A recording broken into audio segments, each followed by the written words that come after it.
My Indian expat friends tell me this is an example of Indian comfort food, what mum would make the family.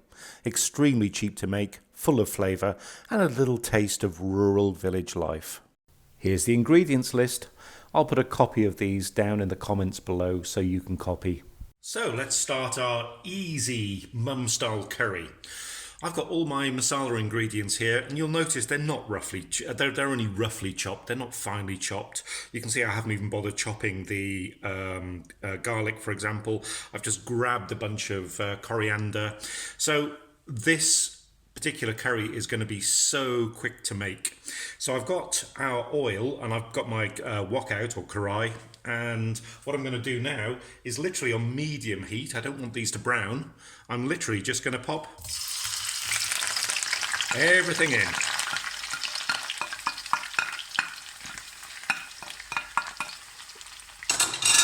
And all I'm going to do now is literally, over the next 7-8 minutes, wilt these down. I'm using desiccated coconut because I couldn't get hold of fresh coconut. But if you can get hold of fresh, please use that. And as you can see, the oil's not fierce. All I want to do is start to wilt these down to start to become a kind of paste. So the reason I'm making this particular style of curry, this mum style of curry or village style of curry, it's simply because a lot of people I think that curry can be really difficult to do and it's time consuming. I've never found that, but then I grew up cooking curry since I was 14, 15. But one thing I have found is this particular recipe, and this is a variation of a recipe that friends have given me in the past, which either their villages make en masse for people, perhaps people who perhaps are not well off. This also includes some orphanages that some of my friends have worked in. And with these orphanages, of course, they haven't got a lot of money. They're looking to create something tasty, but also quite cheap. So this is very economical to make. So let's continue just kind of wilting all of these ingredients down. I don't want them to brown. I just want them to go nice and limp. So this is probably going to take about 7-8 minutes. Well, after about 7 minutes, I think we're about there. As you can see, everything's wilted. Nothing's coloured, it's not fried per se, but it has stewed in its own juices. I've been very attentive, I've kept it moving, and the smell of the coconut and the garlic, certainly as the coconut toasts slightly in the oil, absolutely gorgeous. So you can see how everything's wilted. Next step, good slug of salt. I'm not going to over salt it, we can over salt a little bit more later. But the salt will help again draw out any moisture that's left and flavour. And now's the time for our spices. So we've only got our 3 spices in here. Our turmeric, our garam masala, and the chili powder is the level is up to you. I'll put a recommended amount, but this is quite hot chili powder I'm using. So in that goes, and just like most curries, we'll fry off the spices in the oil and the moisture that's here, and you might find that you might want to add a little bit more oil if this starts to dry, but it will dry up a little bit. The important thing is not to let it catch or burn. So let's give this another 3 minutes of me being very attentive, an attentive dad, and fry this off. Well, it's 3 minutes in and I think we're ready. You can see how this is now a slightly drier paste, and all I'm going to do now is simply take this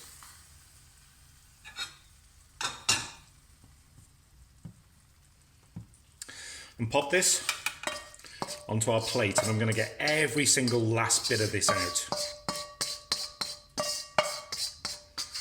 Because what I need to do now is spread this out, and I'm just going to let this cool. So it'll certainly need an hour or so. So I'm going to go make some coffee, because when I'm making this it's 9 in the morning and I fancy some coffee. So let's let this cool. Our masala's nicely cooled. And what I've done is I've got the bay leaves that I put in. I'm going to pop these to one side because I'm going to put those with the chicken. I don't want to grind those up, but there's still some flavour in there, so I want to use those again. And I'm going to spare you the noise, but you can tell what's coming next. I'm going to blend this to a very smooth paste. Please don't add water to it just yet. Just keep blending it. If you don't have a grinder or a blender, then by all means use a stick blender. That works just as well. So let's make this into a paste. Right, here we have our blended spice paste. This is what it should look like. It should be a nice thick paste. And certainly for those of you maybe in the West who, in this case, you might go to the shops and buy a curry paste already made.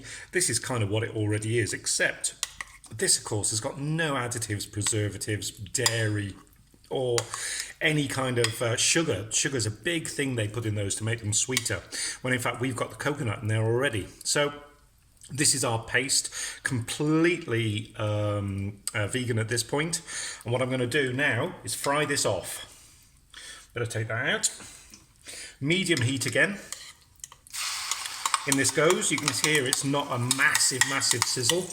And I want every single bit of this spice paste out.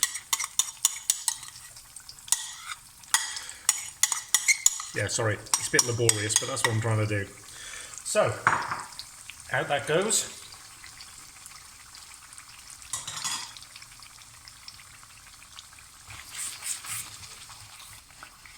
Let's fry this off.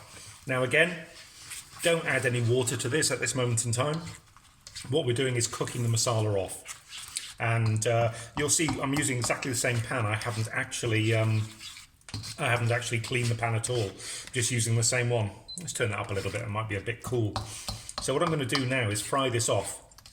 I'm going to make sure I get every single thing from the side, and I'm going to keep pushing the masala away from the centre so that it fries away quite nicely. And this is probably going to take 3 or 4 minutes, and I've just got the first wave of that spice aroma of all those heady kind of the spices and the tomato and the garlic just hit me. So I'm just going to keep moving this around for about 3 minutes now until it starts to thicken up a little bit. And you won't believe how easy the next steps are. Now I think that's nicely fried up. It's actually thickened up a little bit as well. You can probably see it's got a bit more thixotropic as I've been working it for those kind of 3 minutes. Next step, water. Now this is the bowl that I actually did the actual grinding in, and I've just rinsed that out with water just so we get the last bit of flavour from the bowl. And I'm going to do the same with the bowl that I've just actually been storing in it as well. And probably all in all, we've got about 2 cups of water. And I'm just going to now stir through that spice paste into the water. I've tried making this with stock before now, and it's not as good. It tends to be a little overly salty. So now that these are kind of combined, and I'm going to keep stirring it for a second. Our next step, a little bit of salt. I know we added some earlier, but just a tiny little bit more salt. And it's time for the main event, because we've got here our chicken. I've got 4 chicken breasts, which I've really only halved. You may find chicken thighs work brilliantly with this, but you want this a nice chunky curry. So you can see they're quite big, and you also see I've fished out the bay leaves from the those errant bay leaves from the masala. So those are going to go in. And the chicken curry without potatoes is a sad affair. And you can see I've chopped up 2 potatoes here, 2 quite large potatoes. And they're chunky as well, because this is a very rustic curry. It's supposed to be one where everyone can get around and serve themselves. So I'm now going to add the potatoes. And I'm just going to give this a stir. I'm going to turn the heat up a little bit, because what I want to do is to bring this up to a boil. And you want really the water to just coat everything, just as it's doing here, which is why I'm using this kind of, this wok, this karai. No faffing around with browning the chicken first. The chicken's going to poach in the stew itself, in the gravy. So, and you can start to see it going whiter already in the heat. So this is probably going to take about 20 minutes now. I'm actually probably not going to stir it. I'm going to watch the temperature, because I don't want this to roll away, bubbling. I just want this to be a little bubble as we go through. Look at the sheen on that curry, and this is what you get sometimes with a homemade masala that you don't get with the shop-bought ones. And some of the shop-bought ones are quite, they're nice, they're quite technical, but you don't know what's in there unless you read the label. So I'm going to let this come up to a little bubble, and I'll show you what I like to see, just to make sure that all of these bubble away. So this is the kind of boil I want to see, just a little bubble going on around the centre here where the heat is. I'm going to leave this now for 20 minutes or so. And that will let the chicken cook and the potatoes cook. Obviously you want the potatoes to be cooked but not falling apart. And really I'm just going to let this go. Now, although I've used potatoes because I just love potatoes and curry, they just go together so well. But can you imagine if you had other root vegetables like carrots or taro or sweet potatoes or something that you wanted to use up? They could go in as well to bolster this curry. And that's exactly what you have with kind of village life. And after about 20-22 minutes, I've just poked that particular potato and it's cooked. So this is now ready. And you can see that some of the oil has separated as well from the spice mix. So this is perfectly ready to serve.